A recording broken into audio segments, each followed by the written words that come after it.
What the heck is ketogenic diet? Quickly lose weight. Fats with benefits. Satiates your appetite. Ketosis. Ketosis. Butter is good.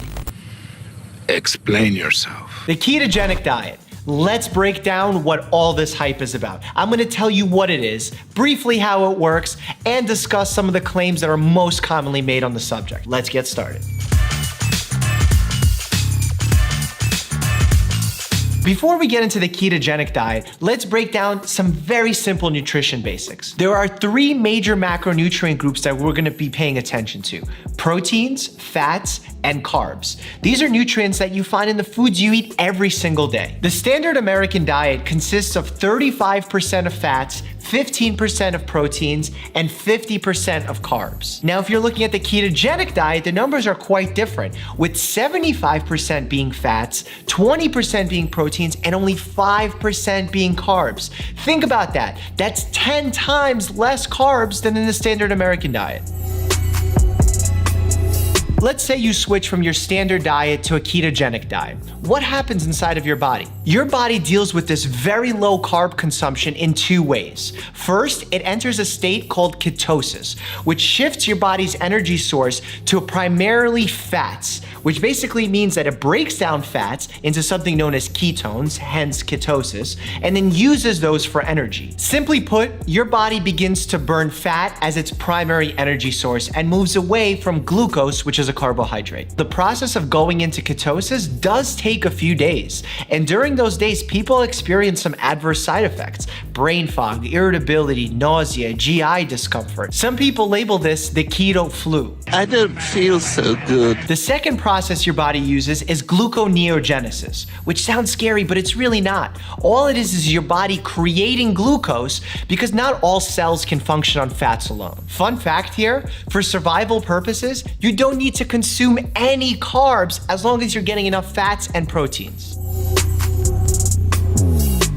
Now, where did all of this hype for the ketogenic diet come from? Let's take a look at the claims and find out what's true and what's not. Claim number one, the ketogenic diet is good for weight loss. Yeah, the ketogenic diet is good for weight loss, and this happens through two important mechanisms. First, since you're using fats as your primary energy source, you're burning a lot of stored fat. Second, because fat is very satiating, makes you feel full, when you eat a high fat content meal, you actually don't want to eat as much, therefore you limit the amount of calories you take in throughout the day. A lot of people are surprised that when they start the keto diet, that they lose weight very quickly. But that's a little misleading, because the majority of the weight loss initially comes from water loss, not fat loss. For those of you seeking long-term weight loss, the ketogenic diet is not super sustainable. It's graduation day, all your friends are going to get ice cream, some of them are getting a cookies and cream milkshakes, and you can't have any because you're on a keto diet. That's crazy. You have to be super vigilant when you're on the ketogenic diet,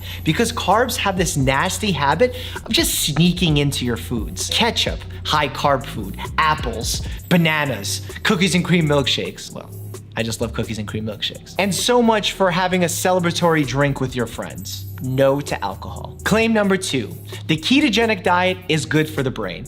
The truth of the matter is, the jury's still out on this one, because science hasn't given us the answer. The research on this area just hasn't been completed yet. Anecdotally, some people say they feel more focused or sharper when they're ketogenic diet, but I've also heard from patients of mine that they feel foggier and that keto flu stays with them much longer than anticipated. So I don't like using anecdotes as reasons why a certain diet is good or not. I need quality research, which I just don't have. Claim number three, the keto diet prevents or manages many chronic diseases. This is a yes and no answer. Where keto diet really shines is in type 2 diabetes. Because when you have type 2 diabetes, you have insulin sensitivity issues, you have high sugar content in the blood, and research has shown over and over again that the ketogenic diet for type 2 diabetes works.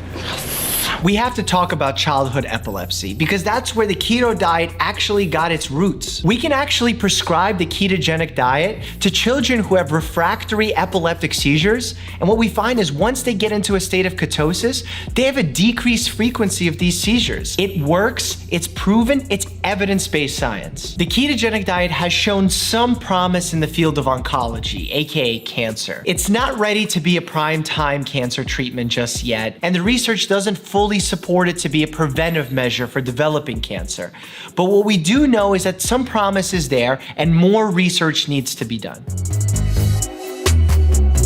Some harms that can stem from following a ketogenic diet, nutritional deficiencies from cutting out large food groups, an increase in your bad LDL cholesterol, kidney issues, bone issues, and even the increase of some certain cancers when you're overeating foods like processed or red meats. My final thoughts on the keto diet. I think it's a good diet for weight loss. I think it's better for short-term weight loss than long-term weight loss. So if you have a wedding that you're getting ready for, some kind of big event that's upcoming, and you're otherwise healthy, I don't think it's a bad diet to go on. The fact that the diet is very difficult to adhere to because of how much you have to drastically change your eating patterns, of the possible adverse effects that can come from following the diet, and frankly, from the lack of knowledge and the lack of research we have on its long-term effects, all put into question and really encourage me to not recommend this diet to the majority of my patients and to you at home. I've read in the comments that some of you want me to try the keto diet. Now, if you get this video to 20,000 likes,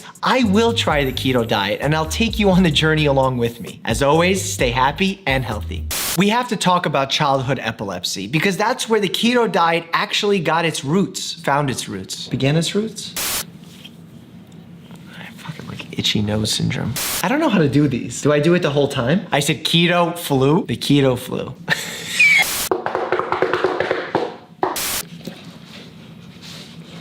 Settle down, Bear. Is it weird if he just pops into frame?